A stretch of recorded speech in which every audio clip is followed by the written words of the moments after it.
Hello friends, welcome to my YouTube channel. जैसा कि आज हम सभी को पता है कि आज श्रीनिवासा रामानुजन का बर्थडे है और वो 135th बर्थडे है, 135वां। और इस डे को नेशनल मैथमेटिक्स डे के रूप में मनाया जाता है। देखो, श्रीनिवासा रामानुजन का बर्थडे 12 दिसंबर 1887 ईस्वी में हुआ था और इनकी जो डेथ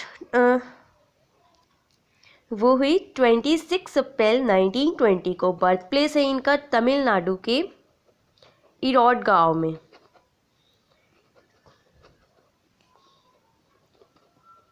इरोड गांव में, ठीक है। और कुंभ का कोनम इनका जो है वो डेथ प्लेस है। कुंभ का कोनम जो है वो इनका क्या है, डेथ प्लेस। क्लियर। और ये एक इंडियन मैथमेटिशियन थे जो who lived during the British rule in India। और he had इन्होंने कोई ज़्यादा मतलब ट्रेनिंग नहीं ली थी। इन्होंने जो खुद से अपनी थ्योरम सॉल्व की, थ्योरम्स बनाई, फिर बर्नौली नंबर्स इन्होंने सर्च किए।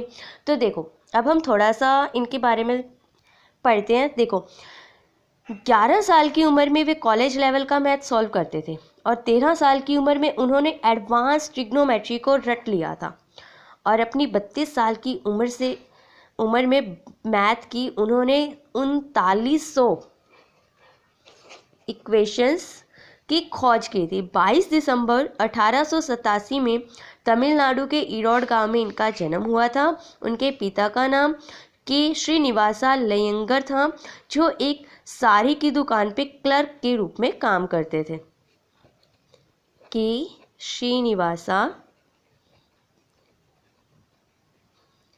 और इनकी माता का नाम कमला तमल था और जो कि एक हाउसवाइफ थी और पास के मंदिर में भजन गाने का काम करती थी। रामानुजन का बचपन ज़्यादातर समय कुंभकोणम में बीता, जो कि पुरानी मंदिरों के लिए आज भी फेमस है। और ये जब पैदा हुए थे तब ये 3 साल तक नहीं बोले थे और इन्हें जो है घर में यूँ समझते थे कि कहीं ये गूंगा तो नहीं। इन्होंने 3 साल की उम्र के बाद इन्होंने बोलना चालू किया। और जो इनके बहन भाई थे वो अपने बचपन में ही मर गए थे। 1 अक्टूबर 1892 में रामानुजन का एडमिशन लोकल स्कूल में कराया। 10 साल की उम्र में प्राइमरी की परीक्षा दी और पूरे ज़िले में सबसे ज़्यादा नंबर वाले पर्सन बने। उसके बाद आगे की पढ़ाई के लिए वे टाउन हायर सेकेंडरी स्कूल में गए। टाउन हायर सेकेंडरी स्कूल, इन्होंने यहाँ पर अपना एडमिशन लिया। और फिर हाई स्कूल में अच्छे नंबर आने के लिए इन्हें स्कॉलरशिप दी गई। और वो स्कॉलरशिप इन्हें कितनी मिलती थी, हाई स्कूल में परीक्षा में अच्छे नंबर लाने पर उन्हें सुब्रमण्यम पुरस्कार मिला था। और 1907 में उन्होंने 12वीं कक्षा मतलब उत्तीर्ण नहीं की थी, वो फेल हो गए थे। वो फेल क्यों हुए थे, उनका रीज़न था क्योंकि वो मैथ सॉल्व करते रहते थे, जिनकी वजह से उनके जो सारे सब्जेक्ट्स थे वो रह जाते थे। तो मैथ में पास और सब में फेल। तो 1907 में 12वीं कक्षा की लेकिन फेल। 1908 में जानकी नाम की लड़की से उनकी शादी हो गई और उन्होंने मद्रास में ही उन्होंने क्या प्रॉपर्टीज ऑफ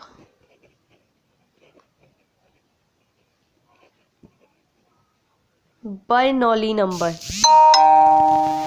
किस रिसर्च की थी। और फिर वे बाद में अय्यर से मिले और अय्यर इनकी प्रतिभा को पहचान कर इन्हें जिला अधिकारी के पास ले गए और फिर इन्हें वहाँ पर 25 रुपीज़ जो है स्कॉलरशिप दी गई, ठीक है।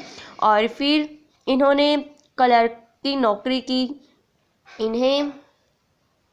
और उनके घर को आज भी म्यूज़ियम के रूप में देखा जा सकता है। मीन्स उनके घर को लोग आज भी म्यूज़ियम के रूप में देख सकते हैं।